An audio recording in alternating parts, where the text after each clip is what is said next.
Hello students, in this video we are going to do our NCERT textbook exercise questions example 5.8. Let's see. A closely wound solenoid of 2000 turn and area of cross section 1.6 into 10 to the power minus 4 meter carry a current of 4 ampere is suspended through its center, allowing it to turn in a horizontal plane. Dear students, what we have, let's see. We have a solenoid.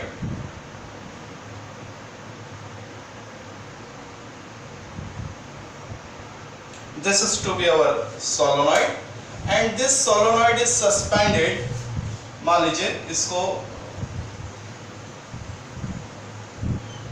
we have suspended by a rigid support. The number of turn are given 2000 and the cross section area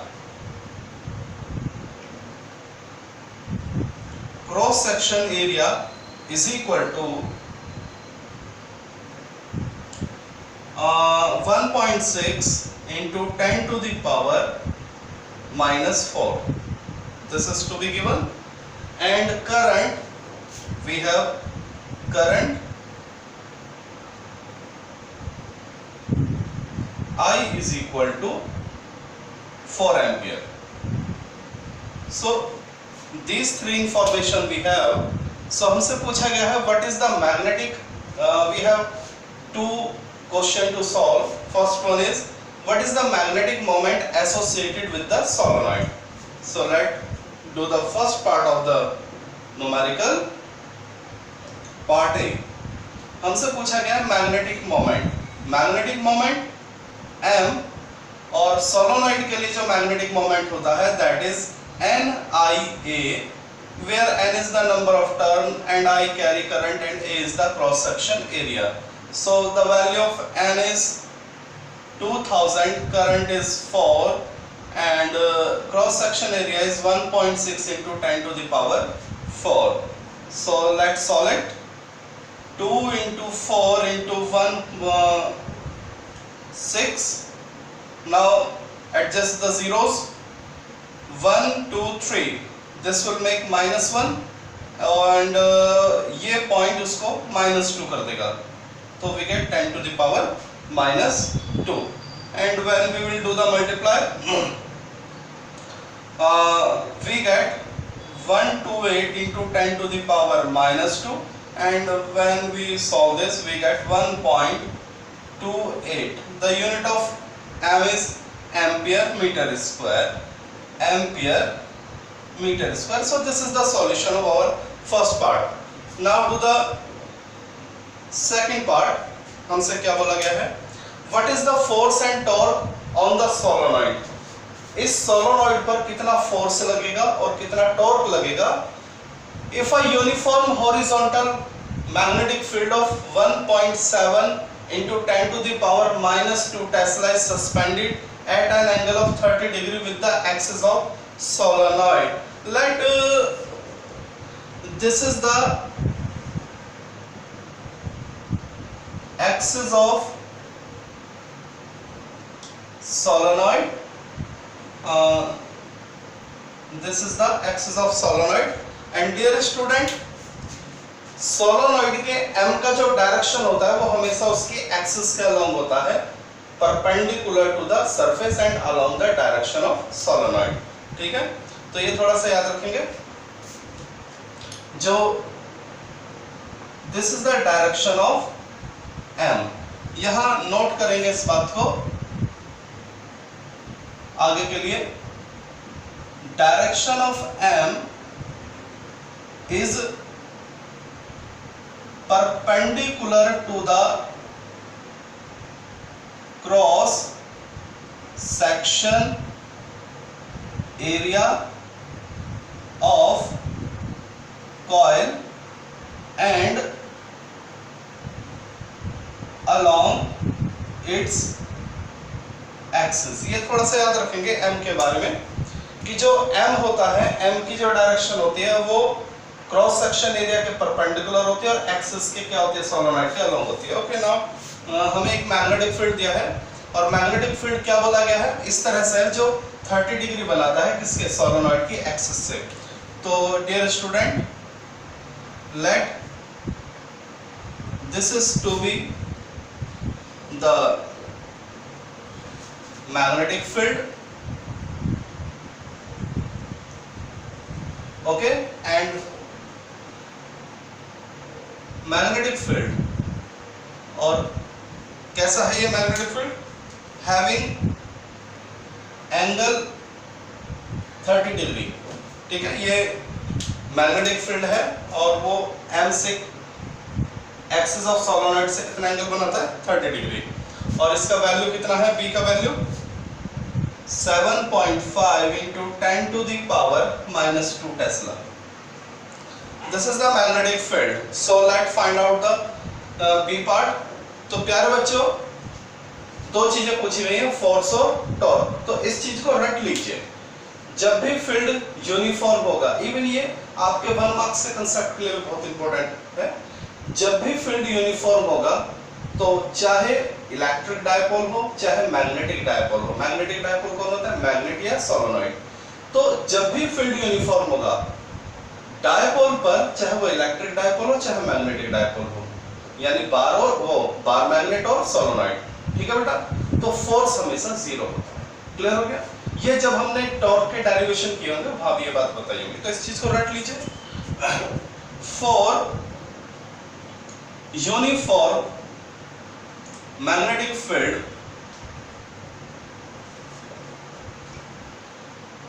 force, net force बोलेंगे, force तो लगता है, ठीक है ना, north side पे भी और साउथ साइड पे, लेकिन वो एक दूसरे के इक्वल और अपोजिट होते हैं तो बैलेंस कर लेते हैं। For uniform magnetic field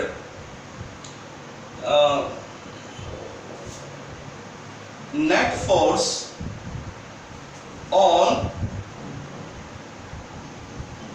magnetic dipole, यहां हमारा मैग्नेटिक डायपोल कौन है, solenoid,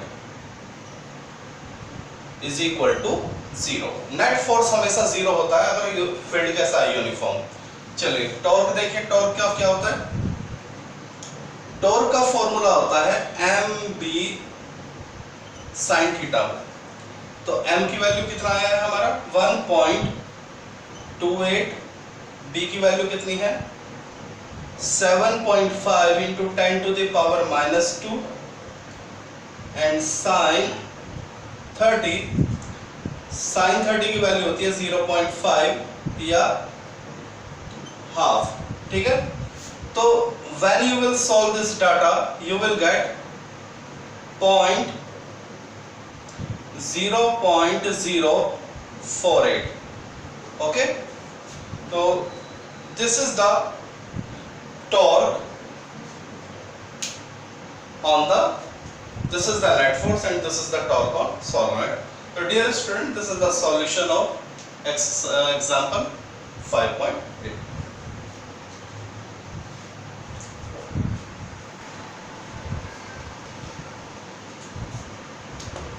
In the next example 5.9, what we have, dear student, let's see.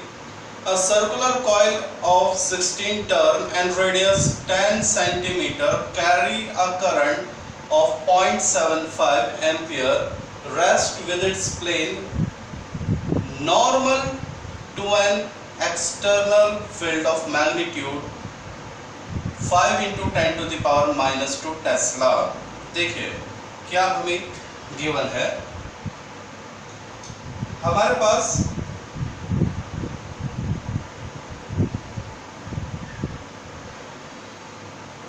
again we have a coil, the number of turn n की value 16 और इसका जो radius है, radius r is equal to 10 centimetre या 0.1 metre, 0.1 metre, ठीक है, 0.1 metre radius given है, and we have the current I is equal to 0.75 ampere. Rest with its plane normal to an external field of magnitude 5 into 10 to the power minus 2 Tesla. देखिए ये इसका coil का cross section area और ये इस area का normal, ठीक है, this is the cross section area of coil and this is the normal of the area.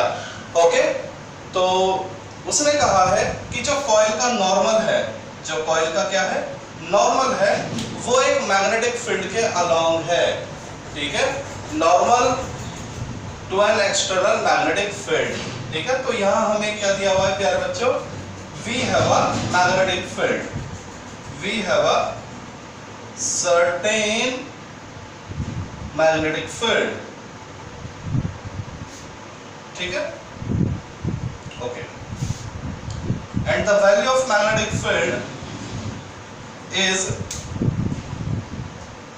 5 into 10 to the power minus 2 Tesla. Okay, to turn about an axis in its plane perpendicular to the field direction when it turns slightly, ठीक है। यहाँ मान लीजिए हमने इसको थोड़ा सा ये ऐसे हैंग अप कर दिया, ठीक है।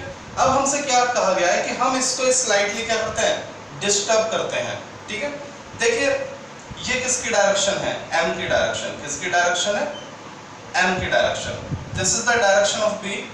तो ये एक तरह से स्टेबल इक्विलिब्रियम है, जब m और b, m की डायरेक्शन क्या होती है, क्रॉस सेक्शन एरिया के परपेंडिकुलर m की डायरेक्शन होती है, और जब m और b पैरेलल होते हैं तो इसको हम बोलते हैं स्टेबल इक्विलिब्रियम, ठीक है।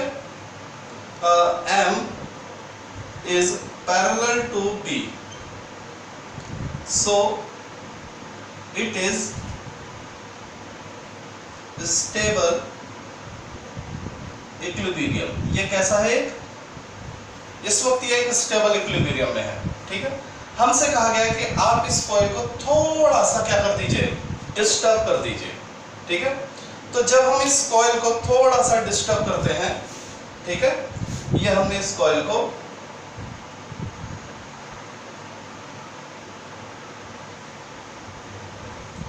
इसकी पोजीशन से थोड़ा क्या कर दिया, डिस्टर्ब कर दिया। तो जब आप डिस्टर्ब करते हैं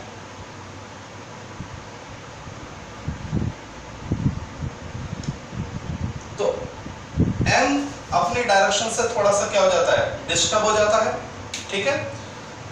तो इस पर एक टॉर्क लगता है जो इसको क्या करता है, ऑस्किलेट कराता है, ठीक है। जैसे हम इसको थोड़ा सा डिस्टर्ब करेंगे तो ये कॉइल वापस स्टेबल इक्विलिब्रियम में आने के लिए क्या करती है, ऑस्किलेट करती है, ठीक है। तो उस ऑस्किलेशन और उसकी फ्रीक्वेंसी क्या दे रखी है ऑस्किलेशन की, 2 पर सेकेंड। तो हमसे मोमेंट ऑफ इनर्शिया पूछा है, तो let's do the solution. When coil gate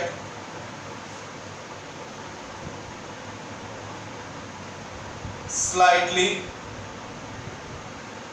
turn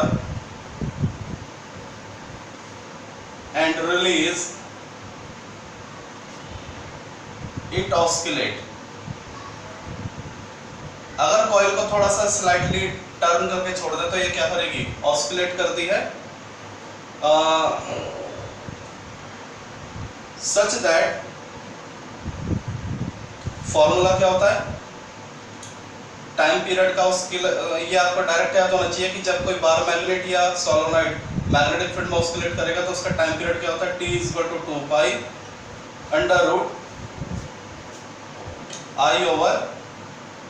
√I/mb।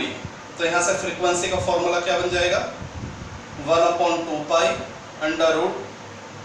√Bm/I। चलिए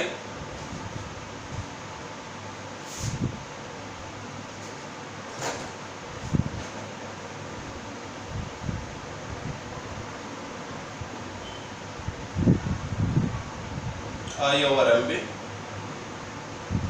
तो फ्रीक्वेंसी हो जाएगी, फ्रीक्वेंसी को हम एन ले लेते हैं, 1/2 pi M B over I, square कर लीजिए, 4 pi square M B over I. तो यहां से आई का फॉर्मूला हो जाएगा M B over 4 pi square N square. चलिए आई इज इक्वल टू, जो m है प्यारे बच्चों, ठीक है, m का फॉर्मूला होगा, ये जो m है, ठीक है, m का फॉर्मूला होता है, बताइए, NiA। तो m की जगह हम क्या रखेंगे, NiA, magnetic field as it is 4 pi square N square. I is equal to NiA को हम क्या लिख लेंगे, ये जो एरिया है ये क्या हो जाएगा, पाई आर स्क्वायर, ठीक है। तो एरिया क्या हो जाएगा, pi R square B, 4 pi square N square. एक पाई से एक पाई क्या हो जाएगा, cancel out. I is equal to N की वैल्यू कितनी है, 16। करंट की वैल्यू कितनी है, 0.75। पाई से एक पाई कैंसिल आउट। आर की वैल्यू कितनी है, 0.1। ओके, पी की वैल्यू कितनी है, 5 into 10 to the power -2 upon 4। एक पाई से एक पाई कटेगा, 1 पाई बच जाएगा, तो वो हो जाएगा 3.14। एन कितना है, 16, नहीं फ्रीक्वेंसी, एन प्यारे बच्चों क्या है, फ्रीक्वेंसी, ठीक है। तो ये हो जाएगा 2 का स्क्वायर, ठीक है। तो when you will solve all this data, जब आप इस पूरे डाटा को सॉल्व करेंगे तो you will get 1.2 into 10 to the power -4, और इसकी जो यूनिट होती है मोमेंट ऑफ इनर्शिया की, kilogram metre square. So nothing in this numerical, केवल आपको ये याद रखना है कि जब भी कोई बार मैग्नेट या कोई भी current carrying solenoid uniform magnetic field में ऑस्किलेट करती है तो उसका टाइम पीरियड का फॉर्मूला आपको याद होना चाहिए। हमने एक सॉल्व एग्जांपल भी किया था इस चैप्टर का, तो वहां भी ये आपको बताया था, ठीक है। तो ये आपको टाइम पीरियड का फॉर्मूला याद होना चाहिए। इस टाइम पीरियड के फॉर्मूले को हमने मॉडिफाई करके मोमेंट ऑफ इनर्शिया का फॉर्मूला निकाला है, और we have put the given values and get the required answer. So इस न्यूमेरिकल में कुछ भी नहीं है, only you must have the knowledge about the time period of oscillation of bar magnet or solenoid in uniform magnetic field. That's all.